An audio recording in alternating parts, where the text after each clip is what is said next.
ये सिर्फ एक गांव नहीं है, ये स्वर्ग है। स्वागत है आपका सोनपुर गांव में। यहाँ के लोग बहुत अच्छे हैं, अपने कामों में व्यस्त रहते हैं और सब मिलजुल कर रहते हैं। आइए मैं आपको अमन से मिलवाता हूँ। अमन एक बहुत ही अच्छा लड़का है, साफ दिल का, जो अपने ही गांव में एक लड़की से प्यार कर बैठा है। वो बहुत ही साफ दिल का लड़का है। सुबह सुबह वो अपनी साइकिल पर सवार होकर लोगों के बीच मस्ती और नमस्ते करता हुआ अपने दिल के सुकून अपनी प्रेमिका से मिलने जा रहा है। मिलिए काजल से, जिसे अमन बहुत प्यार करता है और वो भी अमन से बहुत प्यार करती है और हमेशा उसके बारे में सोचती रहती है। काश हमारी शादी हो जाती और हम दोनों साथ में रहते। वो तैयार होकर बड़ी उतावली से अमन से मिलने जा रही है। जब काजल अमन से मिलने पहुंचती है तो वो देखती है कि अमन पहले से ही उसका इंतजार कर रहा है। ये देखकर काजल बहुत खुश हो जाती है, क्योंकि वो अमन से बहुत प्यार करती है और अमन भी काजल से उतना ही प्रेम करता है। अमन अपने दिल की सारी बातें काजल को बताता है। वो हमेशा काजल के लिए फूल लेकर आता है, अपने प्यार का इजहार करता है। दोनों एक दूसरे से इतना प्यार करते हैं कि हमेशा साथ रहना चाहते हैं एक दूसरे के। लेकिन कहते हैं ना कि हर खूबसूरत चीज को किसी न किसी की नजर लग ही जाती है। ये विक्रम सिंह है, जो पास के ही गांव में रहता है। काजल से एक तरफा प्यार करता है, मानो जैसे पागलपन। वो कई बार काजल को प्रपोज कर चुका था, लेकिन काजल ने साफ साफ मना कर दिया था और कह दिया था कि वो अमन से प्यार करती है और उसी से शादी करेगी। लेकिन ये बात विक्रम सिंह को बिल्कुल भी रास नहीं आई। वो काजल और अमन को हमेशा अलग करने की साजिशें करता रहता था, और आज जब वो दोनों को साथ देखता है तो उसका गुस्सा काबू से बाहर हो जाता है और वो आज फिर इन दोनों को अलग करने का षड्यंत्र रचता है और अपनी गाड़ी उठाकर काजल के घर की ओर निकल जाता है। काजल के घर पहुंचते ही वो सीधे उसके घर में जाने लगता है। ये मास्टर जी हैं, काजल के पिता और काजल की माँ। काजल के पिता रमेश शर्मा गांव के सरकारी स्कूल में अध्यापक है। वे बहुत ही सभ्य और ईमानदार इंसान हैं। गांव में उनकी बहुत प्रतिष्ठा है और वे कभी नहीं चाहते कि उनकी इज्जत पर कोई आंच आए। लेकिन विक्रम सिंह ने काजल और अमन के बीच चल रही सारी बातें उन्हें बता दी। ये सब सुनते ही काजल के माता पिता के पैरों तले मानो जैसे जमीन खिसक गई हो। गुस्से में वे आपस में कहने लगे कि जल्द से जल्द काजल की शादी करा देनी चाहिए, वरना ये लड़की उनकी इज्जत मिट्टी में मिला देगी। घर में आग लगाकर विक्रम सिंह वहां से अपनी गाड़ी लेकर निकल जाता है। उधर काजल अमन से मिलकर खुशी से फूले नहीं समा रही थी। उसकी यादों को दिल में समेटे मुस्कुराते हुए घर लौटती है। जैसे ही वो घर में प्रवेश करती है, उसके माता पिता उसका इंतजार कर रहे होते हैं। घर में घुसते ही वे आंधी तूफान की तरह काजल पर बरस पड़ते हैं और उससे सैकड़ों सवाल करने लगते हैं। इसी बीच विक्रम सिंह काजल के बूढ़े भाई से मिलता है और उसे सारी बातें बता देता है। दोनों मिलकर अमन को मारने की योजना बनाते हैं। काजल का भाई गुस्से में घर आता है और माँ बाप के सामने खड़ी काजल से पूछताछ करने लगता है।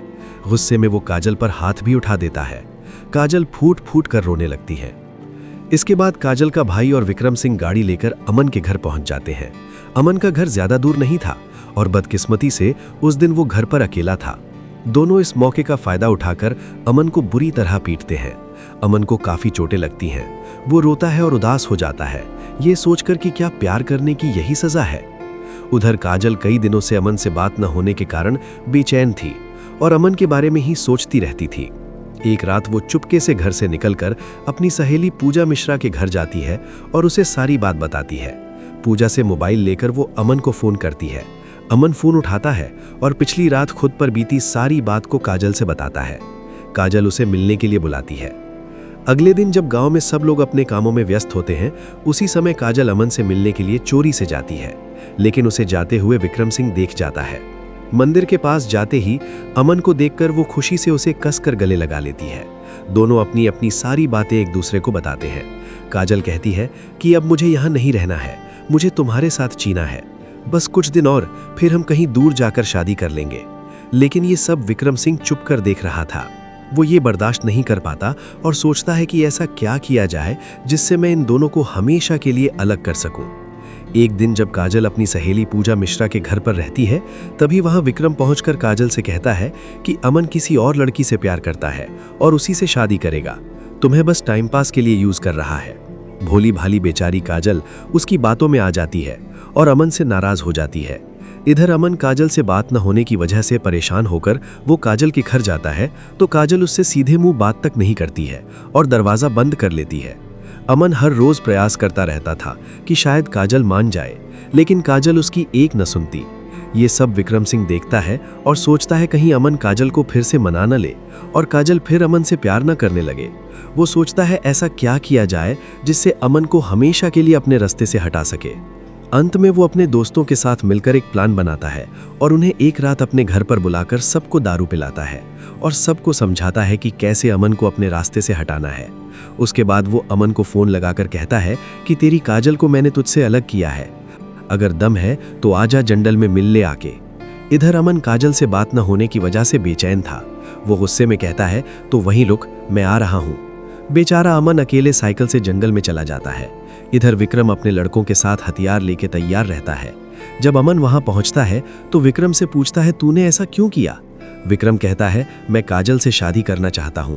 इतना सुनते ही अमन विक्रम से लड़ने लगता है, लेकिन अमन अकेला था। इसी का फायदा उठाते हुए विक्रम और उसके लड़के उसे बहुत बुरी तरह मारते हैं और मरा हुआ समझकर अपनी गाड़ी में पीछे रखकर जंगल के सुनसान रास्ते से गांव से दूर शहर में एक सुनसान रोड पर उसके लाश को फेंक देते हैं। बेचारा अमन खून से लथपथ पड़ा, यही सोचता है काश वो काजल को ये बता पाता कि वो काजल को धोखा नहीं दिया है। कुछ समय बीतने के बाद अब गांव का माहौल सब ठीक रहता है और काजल और अमन के बीच की दूरी भी बहुत बढ़ गई थी। इसी बीच विक्रम सिंह समय का फायदा उठाते हुए अपने माता पिता के साथ काजल के घर शादी का रिश्ता लेकर आता है। इतने बड़े घर से रिश्ता आने और पैसे और रुतबे के कारण काजल के माता पिता इस रिश्ते को मना नहीं कर पाते। इधर काजल अभी तक तो फिर भी ठीक था, लेकिन शादी तय होते ही वो अमन को बहुत याद करके रोने लगती है। शादी तय होने के बाद सब लोग एक दूसरे से हाथ मिलाते हैं और गले मिलते हैं। काजल अंदर ही अंदर टूट जाती है और सोचती है काश मेरा अमन मुझसे धोखा नहीं करता तो आज हम साथ होते, और रोने लगती है। काजल को रोता देख विक्रम कहता है कि अब तुम उसे भूल जाओ, मैं तुम्हारा बहुत ख्याल रखूंगा। अमन धोखेबाज था, लेकिन फिर भी काजल अमन को भूल नहीं पा रही थी। वो हमेशा अमन को ही याद करती रहती और उसी के बारे में सोचती रहती। इधर शादी तय होने की खुशी में विक्रम अपने दोस्तों को दारू का पार्टी देता है और नशे में बताने लगता है कि कैसे उसने काजल और अमन को अलग करने की साजिश की थी।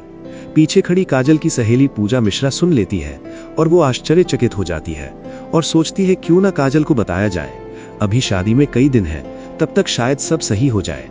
वो दौड़कर काजल के पास जाती है और उसे सारी सच्चाई बताने लगती है। काजल फूट फूट कर रोने लगती है, अपने आप को कोसती है कि मैंने अपने ही हाथों से अपने प्यार का गला घोट दिया, और फिर रोने लगती है।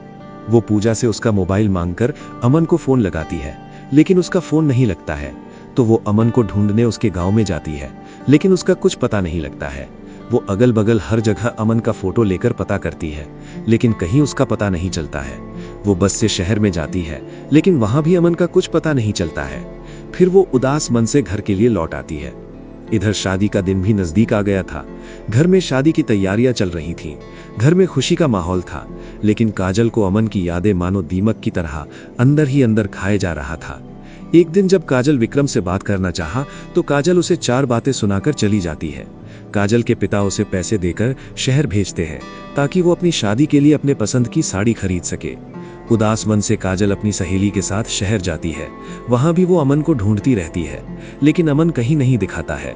फिर वो एक दुकान पर जाकर अपनी शादी के लिए एक साड़ी पसंद करती है और दुकानदार को पैसे देकर साड़ी पैक करवाती है और दुकान से बाहर निकल आती है। काजल और उसकी सहेली जब सड़क से जा रहे थे तो उनकी नजर एक भिखारी पर पड़ती है जिसके 3 पैर नहीं होते हैं और वो भीख मांग रहा होता है। तभी काजल उस भिखारी का चेहरा देखती है, मानो जैसे काजल को बिजली का झटका लग गया हो, क्योंकि वो भीख मांगता हुआ इंसान कोई और नहीं, उसका सच्चा प्यार अमन होता है। वो दौड़कर अमन के पास जाती है और उसे कसकर गले लगा लेती है और फूट फूट कर रोने लगती है। फिर वो अमन से पूछती है कि ये सब कैसे हुआ। अमन भी रोने लगता है और काजल को फिर बताता है कि एक रात उसकी विक्रम सिंह से लड़ाई हो गई रहती है, जिसमें वो उसे मारकर शहर में यहाँ सड़क के किनारे फेंक देते हैं। तो वहाँ एक बूढ़ी दादी माँ आती हैं और अमन को अपने साथ घर लेके जाती हैं। उसके बाद वो डॉक्टर को बुलाती हैं और डॉक्टर से उसका इलाज करवाती हैं। दादी माँ रोज उसका बहुत अच्छे से देखभाल करती हैं और अमन धीरे धीरे ठीक होने लगता है। एक दिन दादी माँ बीमार पड़ जाती हैं और वो मर जाती हैं। उसके बाद से अमन का देखभाल करने के लिए कोई नहीं रहता है, तो पेट पालने के लिए अमन भी भीख मांगने लगता है और सबसे भीख मांगकर अपना गुजारा करता है। ये सब सुनते ही काजल फूट फूट कर रोती है और उसकी सहेली रोने लगती है। उसके बाद वो अमन को गले से लगा लेती है। अमन और काजल दोनों फूट फूट कर रोते हैं। उसके बाद काजल अमन को अपने साथ लेकर बस से अपने गांव आती है और पहले थाने में जाती है और वहां पर बैठे दरोगा जी से वो सारी बातों को विस्तार से बता देती है। दरोगा जी तुरंत ही अपनी टीम के साथ विक्रम सिंह के घर पहुंचते हैं और उसे वहां से गिरफ्तार करके ले आते हैं और जेल में बंद करके उसे बहुत मारते हैं। इधर काजल अमन को अपने साथ अपने घर लेकर आती है और अपने घर वालों से मिलवाती है और सारी बातें अपने मम्मी पापा से बता देती है कि कैसे कैसे विक्रम ने षड्यंत्र रच के हम दोनों को अलग कर दिया था। उसके घर वाले भी अफसोस करते हैं और उसके प्यार को समझते हैं और फिर वो लोग भी अमन और काजल के रिश्ते को स्वीकार कर लेते हैं। अमन और काजल बहुत ही खुश होते हैं। उसके बाद काजल और अमन की शादी करवा दी जाती है। उसके बाद वो खुशी खुशी अपना जीवन व्यतीत करने लगते हैं।